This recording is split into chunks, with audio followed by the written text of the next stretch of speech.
আসসালামু আলাইকুম। আজ বিষাদ সিন্ধু উপন্যাসের প্রথম প্রহর সম্পর্কে আমরা মূল বিষয় সম্পর্কে জানার চেষ্টা করব। সর্বপ্রথম রয়েছে মাবিয়া এবং তার পুত্র এজিদের কথোপকথন। এখানে মাবিয়া হচ্ছে দামেস্কের যেই শাসক এবং এজিদ ছিল তার পুত্র, একমাত্র পুত্র। এজিদের জন্য রাজ্যের কোনো কিছুর অভাব ছিল না, বরং সব কিছু তার জন্য খুবই ভালোভাবে প্রস্তুত ছিল।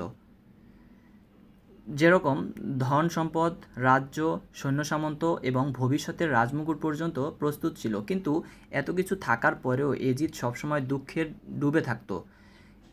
এটা দেখে তার বাবা খুবই চিন্তিত হয়ে পড়েন। মাবিয়া এজিদকে বলে, তোমার কোনো কিছুর অভাব নেই, তাহলে তুমি কেন এত দুঃখের ভারে সবসময় ডুবে থাকো?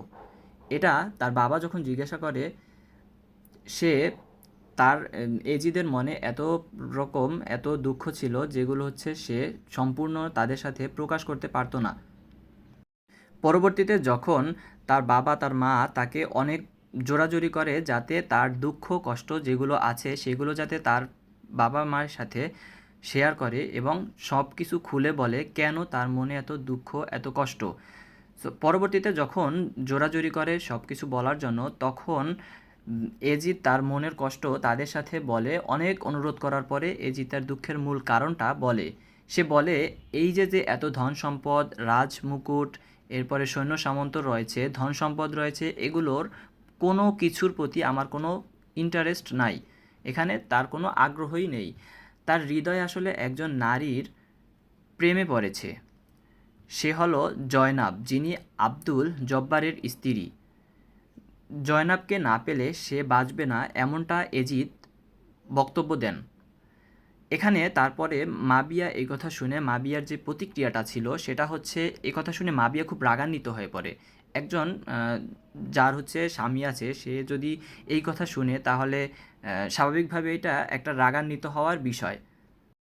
কারণ জয়নাব ছিল অন্য একজনের স্ত্রী। ধর্ম অনুযায়ী অন্যের স্ত্রীর প্রতি আকর্ষণ করা খুবই মহাপাপ।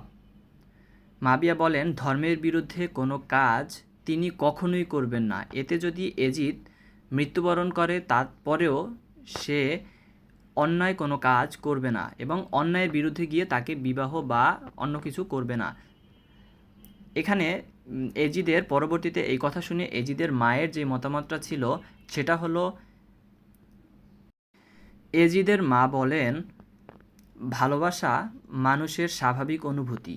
অনেক বড় বড় জ্ঞানী এবং সাধুকরও ভালোবাসার কারণে ভুল করেছেন, তাই এজিদকে পুরোপুরি দোষ দেওয়া যায় না। তিনি চান এমন একটি উপায় বের করতে যাতে ধর্মও নষ্ট না হয়, আবার এজিদেরও কোনো ক্ষতি না হয়। শেষে এই সমস্যার সমাধান খুঁজতে মারওয়ানের সঙ্গে আলোচনা করা হয় এবং মারওয়ানকে বলা হয়, যদি এমন কোনো উপায় পাওয়া যেত যে ধর্ম রক্ষা পায় এবং এজিদও বেঁচে যায় তাহলে সেটাই ভালো হতো। এখন এখানে মূল বিষয়বস্তু, এটাই হচ্ছে প্রথম প্রহরের মূল বিষয়বস্তু এবং এখানে মূল বিষয়বস্তু হিসাবে কয়েকটি বিষয় মূল রয়েছে। সেটি হচ্ছে, এজিদ দামেস্কের রাজপুত্র ছিল, সে জয়নাবের প্রেমে পড়ে। জয়নাব ছিলেন আব্দুল জব্বারের স্ত্রী এবং মাবিয়া ধর্মের বিরুদ্ধে যেতে চান না। এজিদের মা ছেলেদের জীবন বাঁচাতে সমাধান খুঁজতে চান। তো এটাই ছিল বিষাদ সিন্ধু উপন্যাসের প্রথম প্রহরের মূল বিষয়বস্তু। ধন্যবাদ সবাইকে।